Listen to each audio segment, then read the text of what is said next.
আহা, কি সুন্দরী না লাগছে আজকে সুলক্ষণাকে, ঠিক যেন মা লক্ষ্মী। মনটা জুড়িয়ে গেল, কিন্তু মনে চিন্তাটা রয়ে গেল। জয় মা বিপত্তারিণী, জয় মাতারা, তুমি মঙ্গল করো মা। না না, আমি এভাবে সুলক্ষণাকে দেখব না, যদি আমার নজর লেগে যায়। বাহ, কি সুন্দর লাগছে তোমাকে সুলক্ষণা।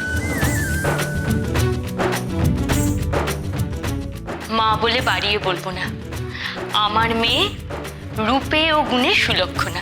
মা, তুমিও? কি ব্যাপার, মা মেয়েতে এত কি সোহাগ হচ্ছে? তা হবে না কেন?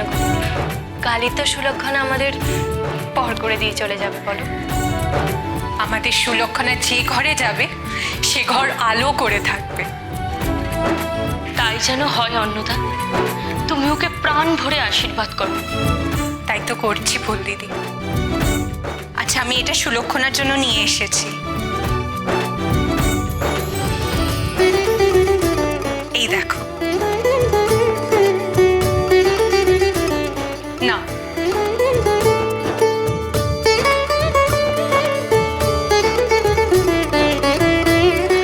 দেখ সুলক্ষণা, কি সুন্দর নকশাটা। কই গো গিন্নি, বলি তোমার সাজানো শেষ হলো? আর কতক্ষণ দেরি করবে? তাড়াতাড়ি হাত চালাও, এদিকে অতিথিরা তো আসতে শুরু করবেন। এই তো এক্ষুনি হলো বলে। এই দেখুন, অন্নদাই হারটা সুলক্ষণাকে দিল।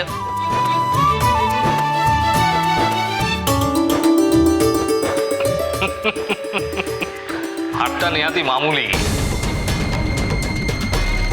কিন্তু গিন্নি তুমি নাটোরের বৌমাকে ওই সাতনলির হারখানা দেখিয়েছো, যেটা আমরা মেয়েকে দিয়েছি বিয়েতে?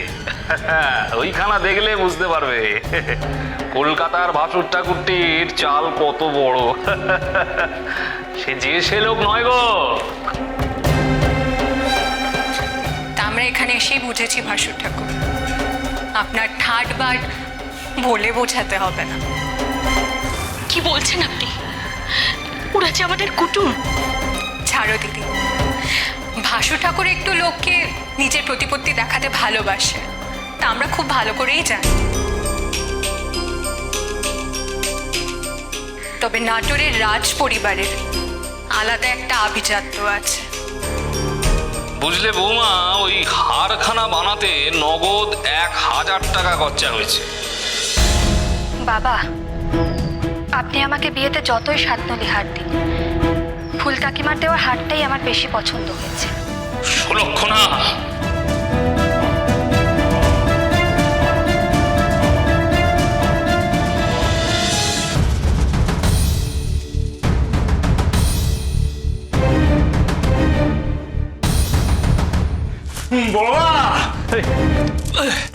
বড় রে, এরা বড় অবুঝ রে বা, বড় অবুঝ। কোনো কথাই শোনে না। আর এই বাড়ির কর্তা ও শালা মহা গোয়ার। আমার তো কোনো কথা শোনেই না, আর একেবারে অধার্মিক রে মা। আমি এত করে বোঝালাম, এত করে বললাম যে তার মেয়ে বিয়ে সিঁদুর দান যেন সে মন্দিরে দেয়, আমার কথা শুনলই না। আর আমি ওই পাত্রপক্ষের বাড়িতে গিয়ে আমি তাদেরকেও বারবার করে বলেছি রে মা, কিন্তু তারা মোটে আমার কথা গুরুত্ব দিল না রে। এবার আমি কি করবো রে মা? এবার আমি কি করবো রে মা? আমার বলে দে রে মা, বলে দে রে মা।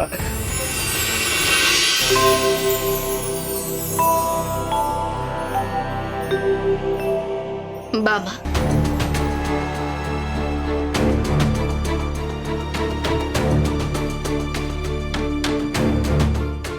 বড়মা, আমি যে কোনো উপায় খুঁজে পাচ্ছি না রে মা।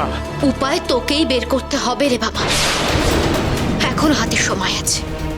যেভাবেই হোক ছাদনা তলায় সিঁদুর দান তোকে আটকাতেই হবে।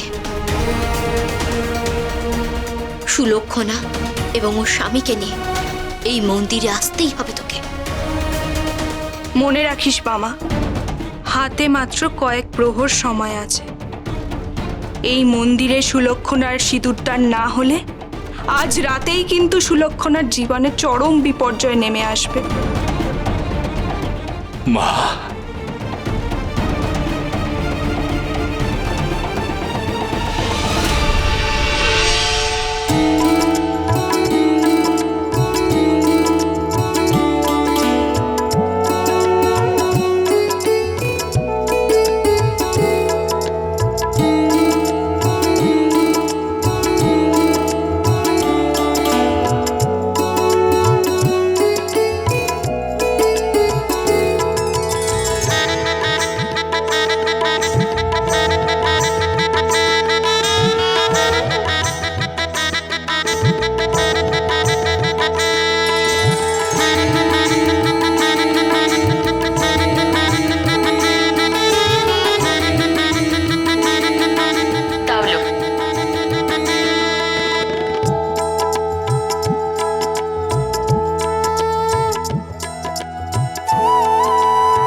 এসো বিকাশ, আজ থেকে তুমি আমার পরম আত্মীয় হলে।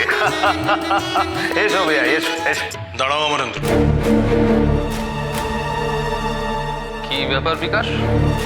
তোমার সঙ্গে আমার কিছু জরুরি কথা আছে।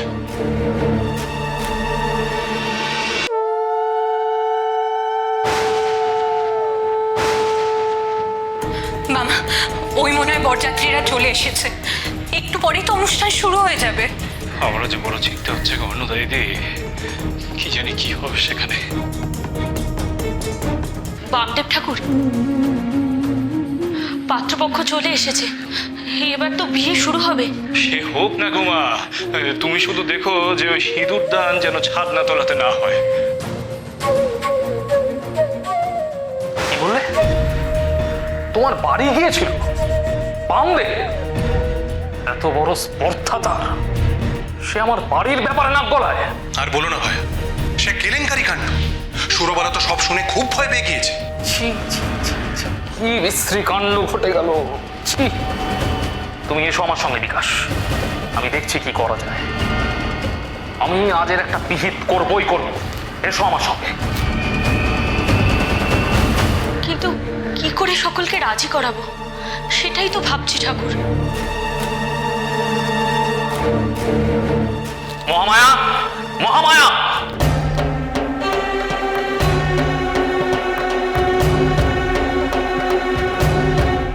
এ কি, আপনি এখানে? কেন আমি এখানে আসতে পারি না? আর এই যে বামদেব, আপনি এদিকে আসুন। আমি মন্দিরের ভেতর প্রবেশ করি না, ঠাকুরের মুখও দর্শন করি না। মহামায়া, তুমি ওদেরকে নিয়ে এদিকে এসো। অন্নদা, বামদেব ঠাকুর, আসুন।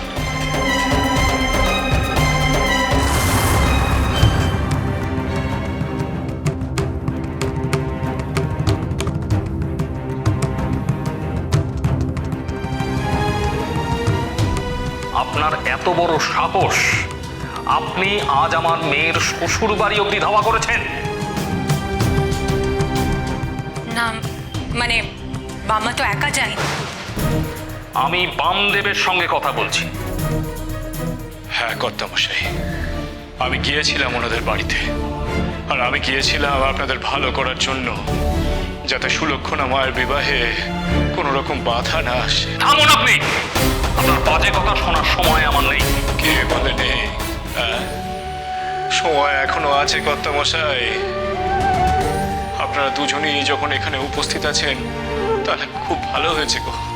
আমি দুজনের সামনে হাত জোর করে অনুরোধ করছি, যেন সিঁদুর দান পর্ব ওই ছাদনা তলায় না করে মায়ের মন্দিরে করা হয়। কোনো প্রশ্নই ওঠে না। সিঁদুর দান ছাদনা তলাতেই হবে।